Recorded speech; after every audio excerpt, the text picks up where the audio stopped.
Is Putin serious about using a nuke, or is he a bluffer who doesn't really have the capability? The last time Russia successfully tested a nuclear bomb was in 1961 when the Tsar bomber was dropped over the Arctic. It worked, but there was no possibility of it being used as a weapon. It was too big, too heavy, and modern radar would know it was coming.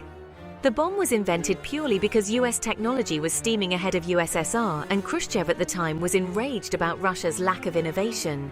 So the dictator had an idea to produce a massive bomb in a vain attempt to scare their perceived enemies in the West.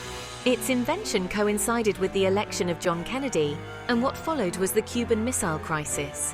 USSR and now Russia are desperate to remain relevant, and the nuclear threat is used regularly, especially when they appear to be losing or shamed. How often, you may ask? Many more times than you might think, as the video will prove. The nuclear bluffs are legendary, but to this day politicians fall for them. Here's the latest. On the 18th of November, the US agreed to long-range weapons being used to hit Russian targets, and an angry Sergei Markov, advisor to Putin, appeared on Times Radio to scream about nuclear retaliation. This led to a ballistic weapon being sent from Russia which hit Dnipro. As a reminder of previous posturing by Putin, here's the timeline of Russian nuclear threats over the past decade. March 2014, America threatens sanctions over the invasion of Crimea. Propagandist Dmitry Kizelyov speaks on his TV show and says, Russia is the only country in the world that is realistically capable of turning the United States into radioactive ash. May 8, 2014, and Russia's Deputy Prime Minister Dmitry Rogozin claims he was barred from Romanian airspace. He announced, I will return in a Tu-160 strategic bomber with the biggest payload. In July 2014, Russian Foreign Minister Sergei Lavrov warned that Russia could resort to nuclear weapons if Ukraine tried to retake Crimea. In September 2014, Kiev's Minister of Defense, Valery Helete, said they'd received threats of nuclear retaliation from Russia if they continued to fight pro-Russian separatists in eastern Ukraine. Putin also mentioned potential nuclear conflict when he boasted to Russian school kids that week. Thank God, I think no one is thinking of unleashing a large-scale conflict with Russia. I want to remind you that Russia is one of the leading nuclear powers. March 2015. Russia threatened to aim nuclear missiles at Danish warships if Denmark joins NATO's missile defense system. In comments Copenhagen called unacceptable, and NATO said would not contribute to peace. Defense Minister Mark Liddeberg said Denmark would contribute radar capacity on its warships, which is designed to protect members from missile launches.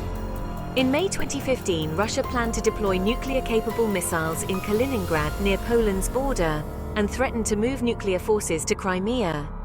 Vladimir Putin said in May 2018 that Russia would be forced to target any European countries that agreed to host USA's nuclear missiles, following Washington's withdrawal from a landmark Cold War-era arms control treaty. Putin held talks with Italian Prime Minister Giuseppe Conte of the far-right Five Star Party. Putin said, I want to discuss with Trump the dangerous US plans to leave the Intermediate-Range Nuclear Forces Treaty. The Russian president's remarks came after the US Secretary of State Mike Pompeo said Moscow was in material breach of the Cold War-era treaty. A 60-day ultimatum for Russia to correct the alleged violations was issued.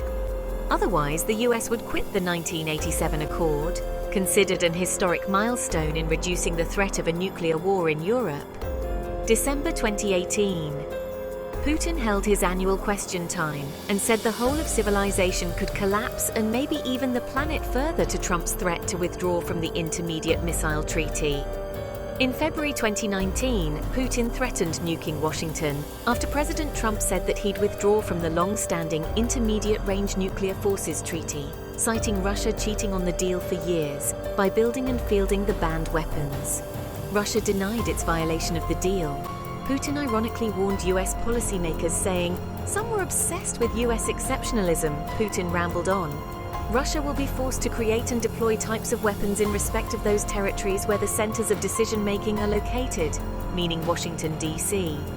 In February 2019, Vladimir Putin said Russia is militarily ready for a Cuban Missile-style crisis if the United States wanted one, and threatened to place hypersonic nuclear missiles on ships or submarines near USA's territorial waters. The Cuban Missile Crisis erupted in 1962 when Moscow responded to a US missile deployment in Turkey, and USSR responded by sending subs to Cuba. February 2019. Russian TV listed US military facilities Moscow would target using a hypersonic missile to hit them in less than 5 minutes. The targets included the Pentagon and the presidential retreat in Camp David, Maryland. Russia invades Ukraine in February 2022, and President Vladimir Putin puts Russia's nuclear deterrent on high alert in the face of a barrage of Western reprisals. White House press secretary calls President Vladimir Putin's bluff after he orders putting Russian nuclear forces on high alert. This is a pattern of Moscow manufacturing threats to justify aggression, Jen Psaki said. We've seen him do this time and time again. At no point has Russia been under threat from NATO, nor has Russia been under threat from Ukraine, Psaki added. It's still February 2022, and Russian propagandist Dmitry Kiselov is back on TV.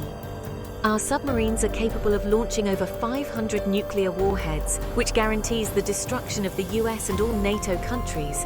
Why do we need the world if Russia is not in it? Kiselov spouted. Again in February, Putin said on TV, to anyone who would consider interfering from the outside, if you do, you will face consequences greater than any you have faced in history. 1 month later, in a confusing message, Kremlin spokesman Dmitry Peskov said that Russia would resort to nuclear weapons only in the case of a threat to the existence of his country, and not as a result of the current conflict with Ukraine. We have a security concept that very clearly states that only when there is a threat for existence of the state will we actually use nuclear weapons. Putin sounded off about Sweden and Finland joining NATO. Russia has repeatedly warned Finland and Sweden against joining NATO. The serious military and political consequences of such a move would oblige Russia to restore military balance by strengthening its defenses in the Baltic Sea region, including by deploying nuclear weapons. Sweden and Finland ignored him and joined NATO. July 22nd. Former Russian President Dmitry Medvedev told the United States that attempts by the West to punish a nuclear power such as Russia for the war in Ukraine risked endangering humanity. July 22nd again. Medvedev, in a seemingly drunken rage, said, "Some exalted bloody clowns also try to threaten us. I mean the attack on the Crimea. If something like this happens, there will instantly come the day of judgment, very fast and toilful. It will be very difficult to hide." September 22nd. Putin said that when the territorial integrity of our country is threatened, to protect Russia and our people, we will certainly use all the means at our disposal. It's not a bluff, he added, after bluffing about nuking everyone for years. Sergei Markov, an ex-advisor to Vladimir Putin, claimed UK cities could be a nuclear target for the Russian president and blamed the Ukraine war on the West. He launched the bizarre shouty rant on the BBC Today programme. He also accused Western countries of using Ukrainian soldiers as slaves. October 2022, Dmitry Medvedev said any weapons in Moscow's arsenal, including strategic nuclear weapons, could be used to defend territories incorporated in Russia from Ukraine. In another rant, Medvedev threatened nuclear apocalypse, and that this time it's definitely not a bluff. Excuse me while I yawn. In October, Ramzan Kadyrov, self-styled warlord in Russia's region of Chechnya, said Moscow should consider using a low-yield nuclear weapon in Ukraine after a major new defeat on the battlefield. Kadyrov slammed top commanders for their failings, saying, "In my personal opinion, more drastic measures should be taken, like the use of low-yield nuclear weapons."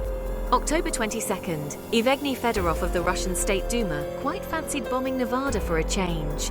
The rocket that will strike Nevada could be a rocket without a warhead, or it could be a nuclear explosion, since the site in Nevada is a nuclear testing site. This is our legal right to retaliate.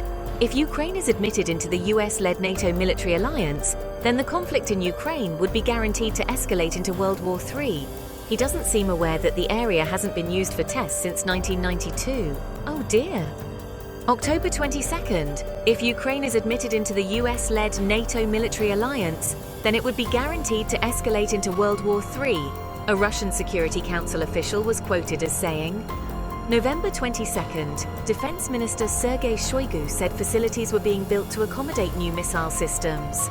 Russia has the largest stockpile of nuclear weapons in the world, with close to 6,000 warheads, he said. He has recently been fired. Russian Foreign Minister Sergei Lavrov said on Monday that NATO was a serious threat to Russia, and the West's positions risked a direct clash between nuclear powers with catastrophic consequences. December 22nd. Putin pointed out plans for delivering a preemptive disarming strike with hypersonic systems. So far, the United States do not have them, while we do, he added. Note going forward to 2024, and Russian President Vladimir Putin suffered an embarrassing setback as his Satan II nuclear arsenal failed 4 out of 5 missile tests, according to arms experts and satellite imagery from the launch site. High-resolution satellite images of the launch pad at Russia's Plesetsk test site, where the RS-28 Sarmat intercontinental ballistic missile exploded, shows extensive damage. A crater approximately 60 meters wide at the launch silo, along with visible damage in the surrounding area, was clearly seen. January 2023. Russian Orthodox Patriarch and former KGB agent Kirill joined Medvedev in saying world will end if Russia uses nukes. March 25th.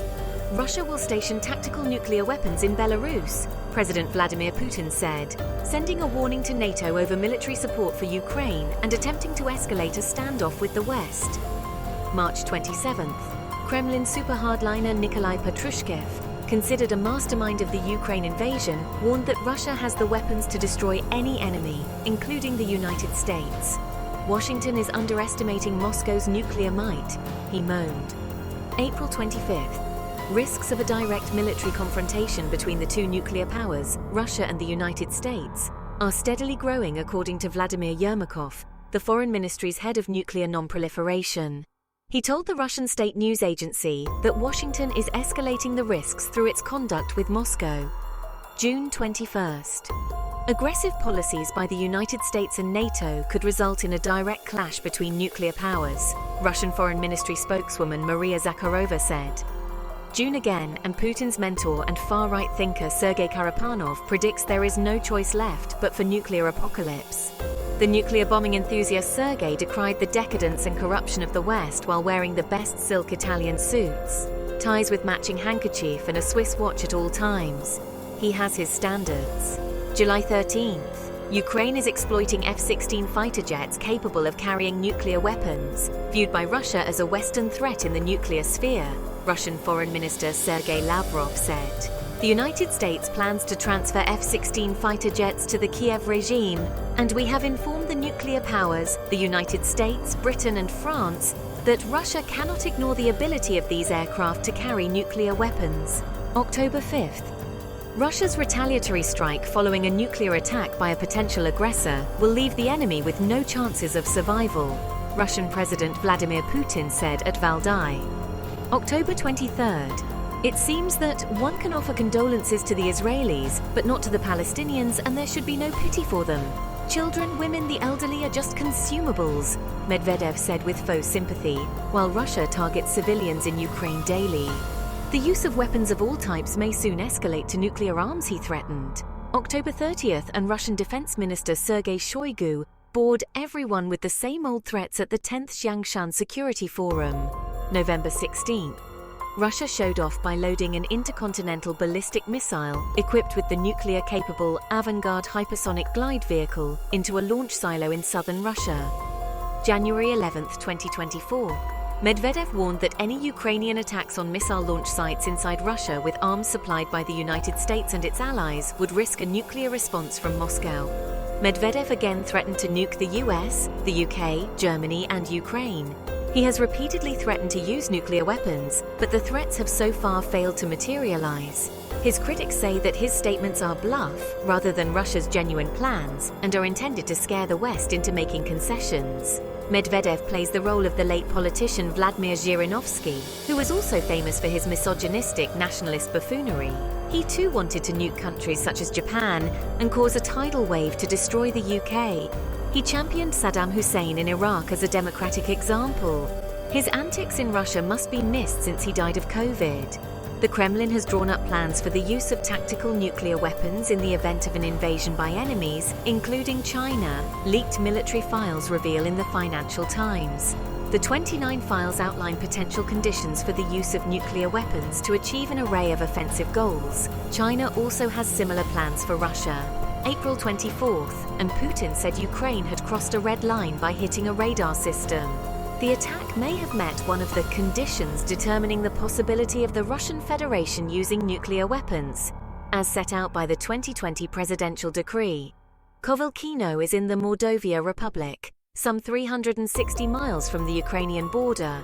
Red line crossed. No action taken. Red line bluff proved again. May 24th, and President Lukashenko attends the victory parade in Red Square. We are closer than ever to a nuclear catastrophe. What should we do in this situation? For us and Russia, it's exclusively a weapon of deterrence. In August, in the long-running saga regarding Russian threats to use nuclear weapons, Biden told National Security Advisor Jake Sullivan to get on the line with the Russians. Tell them what we will do in response.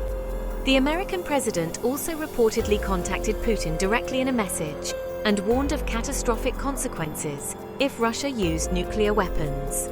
For many months in 2024 up to the present, Jake Sullivan, National Security Advisor to the President, has refused to allow long-range weapons to be used to target Russia due to fear of nuclear retaliation. The incidents and speeches made on this point runs into hundreds of hours. I can list them all. Please look at the evidence and make up your own minds. In November 2024, Trump was elected. Will he be fearful of Russian nuclear threats, or will he call their bluff? Please comment below. Thank you for watching to the end. Please like and subscribe. My channel is new and it gives me encouragement. Thank you and bye for now.